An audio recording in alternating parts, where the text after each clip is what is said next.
something was happening on the back of my leg, getting scraped against this truck. I got a bruise on the back of my leg. This guy is gonna complain about the one day he got it was this big. The pitch was just a guy meets a girl, they go on this amazing date, they hit it off right away, and then she ghosts him, disappears.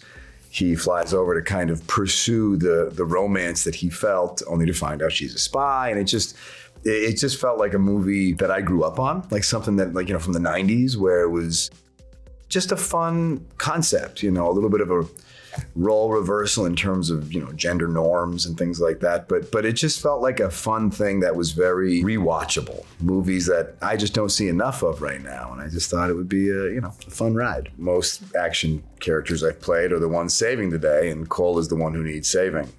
Which is nice. You know, it's not only nice for, you know, the experience of not having to work anywhere near as hard as Anna did while on set, but it's fun as an actor to play someone that is human, that reacts to things the way most of us would, which is, you know, panic. As soon as I read the script, I was like, this is a lot of fun. If I can imagine my next 3 months of work with these two guys, I can see that this is going to be a lot of fun. They gave me the chance to come on board as an executive producer too, and participate in that stage of the process and have a voice and be creative with them and work on the script and share notes and back and forth and, you know, kind of like have something to say in the creation of, you know, who Sadie was. It was a good collaboration. It's a grand romantic gesture. Yeah, that is amazing, mate. 5,000 miles to surprise a girl who you've only met once, especially if she's the one who ghosted you.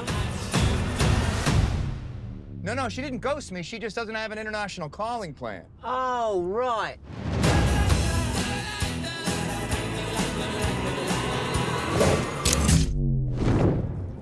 Where am I?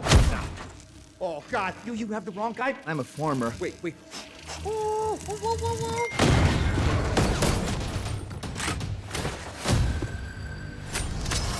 Can you walk, Cole? For me, these two characters, the whole story is very relatable. They present themselves as everything is going the way they want, and they've made the choices of having the life that they have, and everything is fine. But underneath that is just, they're very afraid of going deeper and showing themselves, you know, being vulnerable and loving and jumping off the cliff with someone else. She's, you know, I really like that she was so strong and skilled and prepared, and she was #1 at the agency, and she gets all the toughest and difficult missions, and at the same time she's just really scared of loving someone and losing that person. Once she meets Cole, it's just really hard to keep on. The contrast of that conflict was really cool. I love hanging out with Anna, but with this film, we actually got to kind of be, you know, charming together and sweet. And we don't hate each other in this one. Yeah, exactly. We're not so adversarial. It's actually, you know, fun repartee, and that was something we hadn't had a chance to do yet. It's just a fun journey to go. I was very romancing the stone, you know what I mean? You have very different people that for some reason are drawn to each other, but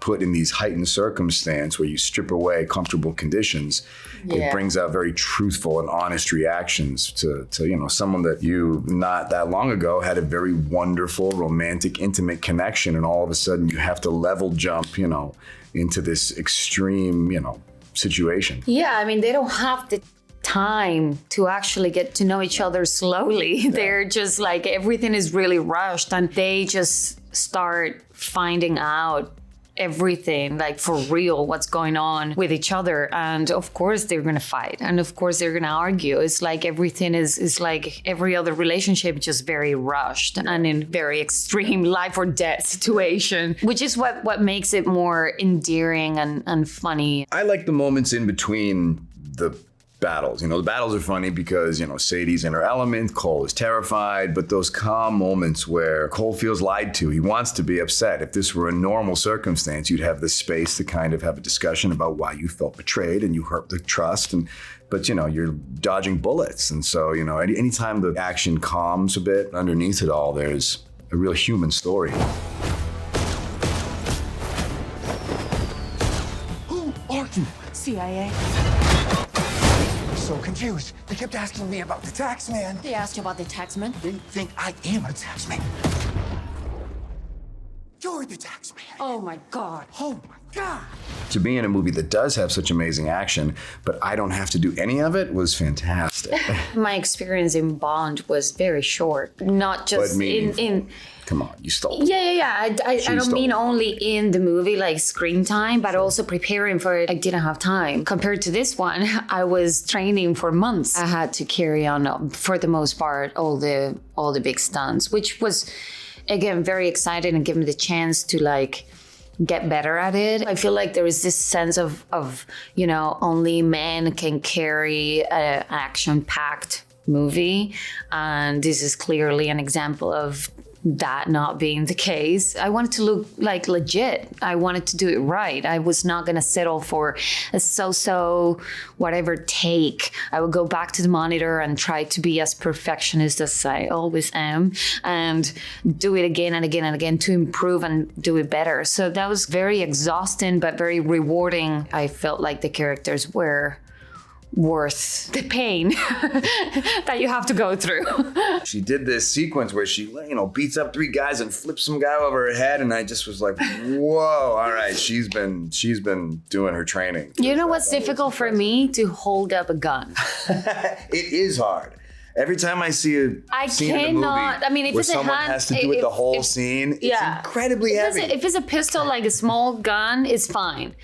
But as long as it gets a little bigger, forget it. Like, I cannot do it one hand. I would just go like, He was either up or down, but never straight. I really liked the plane, although I feel like we were in that plane forever. There was something about just kind of a really, tight space. Although, I like the bus too. I don't know. I don't know if I could have a favorite. The last scene in the restaurant was tricky. Also, technically, that restaurant was actually spinning. It's a beautiful concept, great idea. Very tough when it comes to filmmaking. We had pieces of set, the wall of the restaurant that you had to put completely flat on its back, and we would lie down and the camera's going over, these illusions to achieve very difficult stunt pieces. All the characters were on set. Everyone was there, was packed. It was complicated. We were there also for a couple of weeks shooting this scene, a lot of coverage. I was once again in a dress and high heels. That was made things a little bit more complicated too for me. A few injuries, bruises everywhere, but I also bruise. I mean, I sneeze and I bruise. So,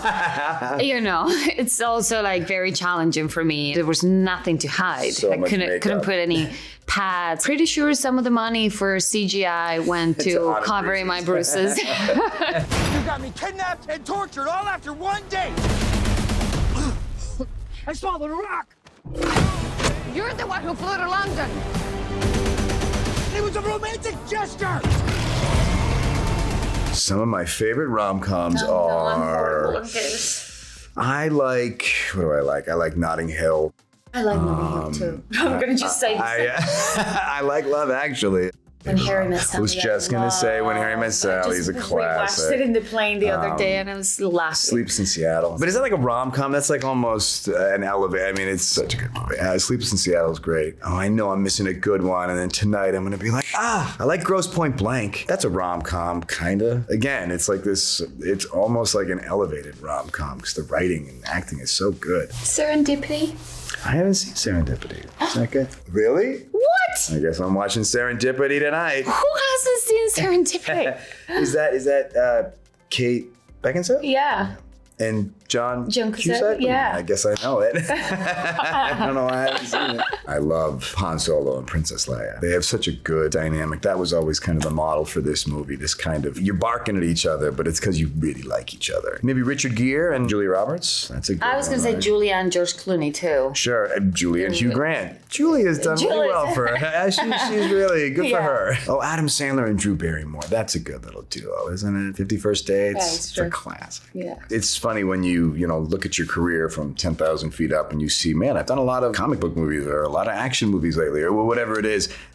I don't know that there's necessarily a plan in terms of like, you know what, I'm tired of this genre. I want to explore that genre. Usually it's the people, it's the director, your co-stars, and if they happen to be doing a horror movie, looks like you're doing a horror movie. I don't think genre is the thing that steers the ship. It's usually the people you got to go to work every day with. I love Steve Rogers. He's very, very dear to me. But that's exactly the reason that I'm hesitant to revisit, because it is so precious to me. It's this little shiny thing that I have that I'm just so proud of, and to revisit it would have a lot of implications, and you want to make sure that it would need to be told. They did a comic signing in Chicago recently, and yeah, they wanted to know if I was going to come back, and I said, look, do I think there's more stories to be told with Steve Rogers? Sure, but that doesn't mean you jump back into it. What that period of time was, what Marvel accomplished during that decade of weaving these movies together in a way that no one's ever done it, and having such a good, landing with Endgame, really tough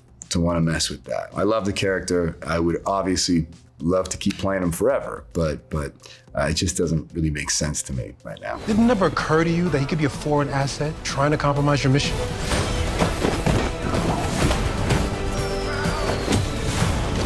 Who the hell are you?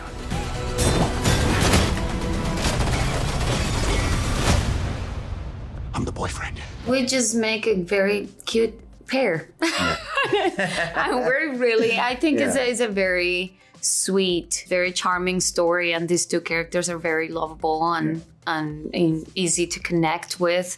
And I think people are going to enjoy seeing both of us, mostly Chris, going through this adventure. If a movie's done well like this, it's like comfort food. You know what I mean? You have a little personal connection with it, and you can watch it 100 times and never get tired of it. It's a feel-good movie. Children can watch this, and teenagers and young people, older people. I don't know. Like, it feels like it's a family movie. If these are characters that people gravitate towards and it's a fun ride, it's fun to revisit. I mean, it definitely, the ending leaves it open for something, more missions. If they promise me I will have as much fun as I had in this one, I will definitely go back.